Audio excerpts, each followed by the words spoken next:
येत्या 2 मार्चला म्हणजेच सोमवारी आलेली आहेत होळी। दरवर्षी फाल्गुन महिन्यातील पौर्णिमेला होळी हा सण साजरा केला जातो।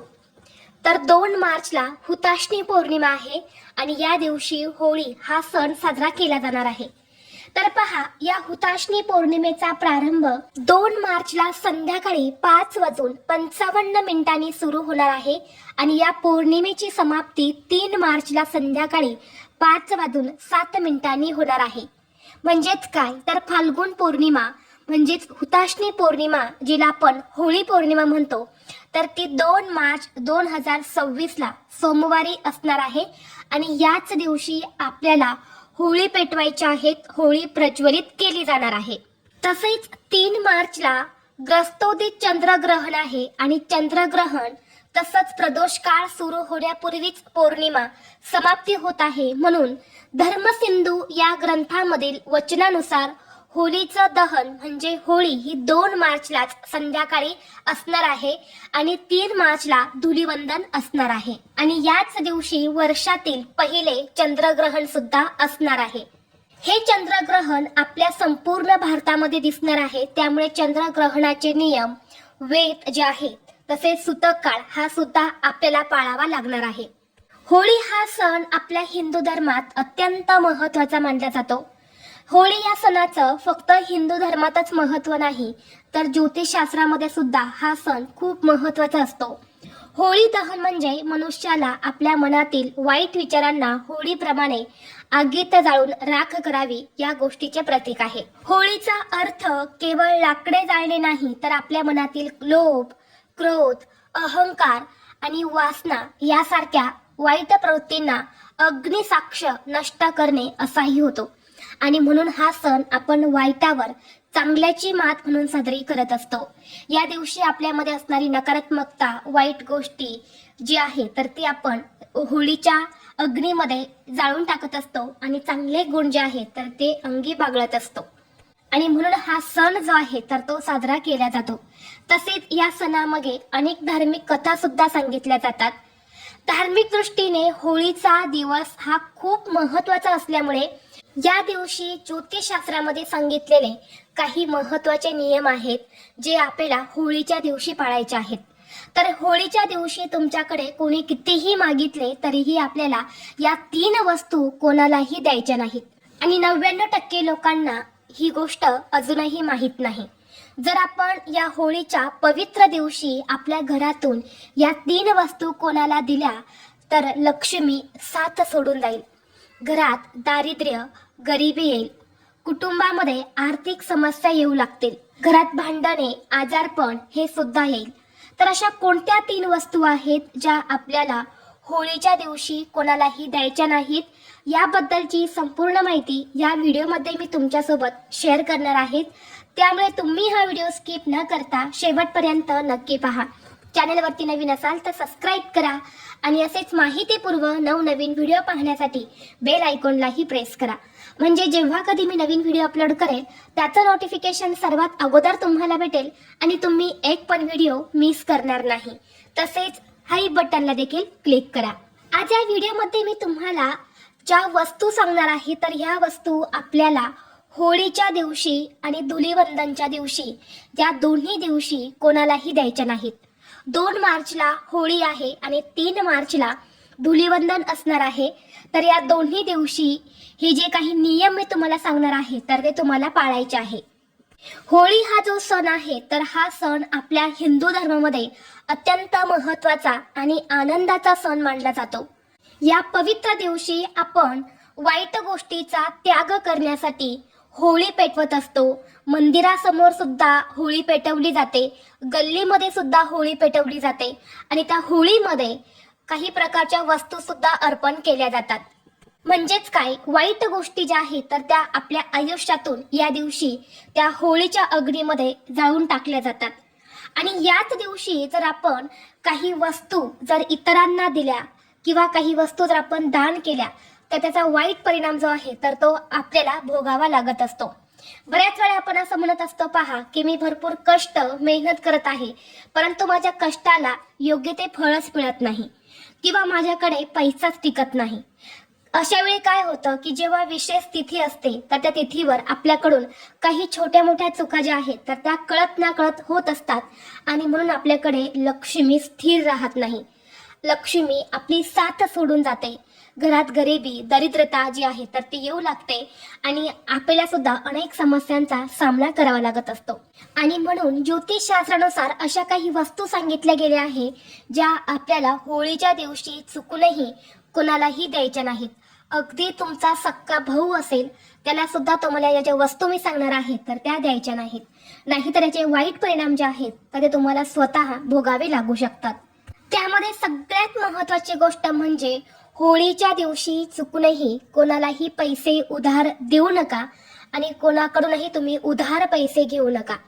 ज्योतिषशास्त्रामध्ये असे म्हटले गेले आहे की जो कोणी या होळीच्या दिवशी इतरांकडून पैसे घेतो किंवा कर्ज घेतो त्याच्या घरी येणारे आशीर्वाद जे आहेत तर ते थांबतात आणि त्या घरातून लक्ष्मी ही कायमचा काढता पाय घेते. आणि म्हणून या दिवशी चुकूनही तुम्ही कर्ज घेऊ नका, तुमचे पैसेही तुम्ही कोणाला देऊ नका आणि कोणाकडून तुम्ही उसने पैसे सुद्धा घेऊ नका. आता तुम्ही म्हणाल की या दिवशी हुताशनी पौर्णिमा आहे त्यामुळे अनेक वस्तू ज्या आहेत तर त्या खरेदी केल्या जातात. तर बघा, जेव्हा तुम्ही इतरांकडून वस्तू खरेदी करतात तेव्हा आपण त्या बदल्यात पैसे देत असतो. म्हणून तुम्ही वस्तू ज्या आहेत तर त्या खरेदी करू शकता, फक्त पैसे जे आहेत तर ते उसने कोणाला द्यायचे नाही आणि कोणाकडून घ्यायचे नाही. तर ही सगळ्यात महत्त्वाची गोष्ट जी आहे तर ती तुम्हाला पाळायचीच आहे. जर या दिवशी आपण उसने पैसे घेतले किंवा उसने पैसे दिले तर आर्थिक परिस्थितीवर नकारात्मक गोष्टीचा परिणाम होतो. आणि जेव्हा हे पैसे आपण समोरच्या व्यक्तीला उसने देतो तेव्हा त्या व्यक्तीला सुद्धा गरिबीला सामोरी जावं लागत अशी धार्मिक मान्यता आहे.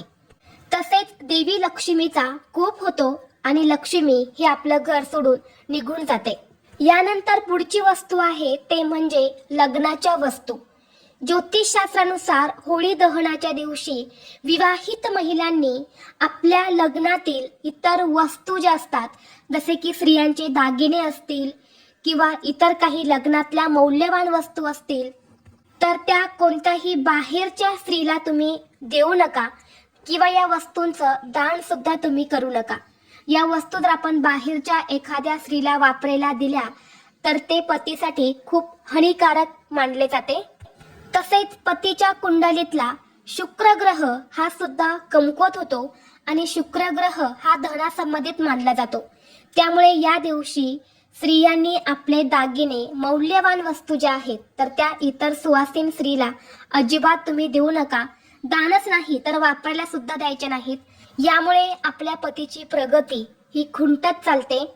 त्यामुळे ही एक चूक महिलांनी अजिबात करायची नाही. त्याचबरोबर या होळीच्या दिवशी आपल्याला मीठ जे आहे तर ते कोणालाही द्यायचं नाही. बऱ्याच वेळा आपल्या शेजारी आजूबाजूला जे काही लोक असतात त्यांच्या घरातलं मीठ संपलं की ते आपल्याकडे वाटी घेऊन मीठ मागायला येतात. मीठ जे आहे तर ते लक्ष्मीचं प्रतीक मानलं जातं आणि पौर्णिमा हा दिवस लक्ष्मीला समर्पित आहे.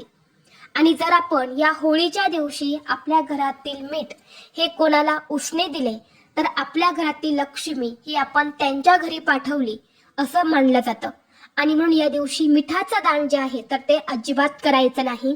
जरी तुमच्याकडे कोणी मीठ मागायला आले तर सरळ सांगायचं मी आजच्या दिवशी कोणालाही मीठ उसणं देत नाही. त्यामुळे मिठाचं दान या दिवशी अजिबात करू नका किंवा उसने सुद्धा कोणालाही देऊ नका. त्याचबरोबर या दिवशी तुम्हाला तुमच्या घरातील साखर जी आहे तर ती सुद्धा कोणाला द्यायची नाही. जर या होळीच्या पवित्र दिवशी आपण साखर इतरांना उसने दिली किंवा साखर दान केली तर शुक्र ग्रह जो आहे तर तो कमकुवत होतो, त्याचा प्रभाव जो आहे तर तो कमजोर होतो.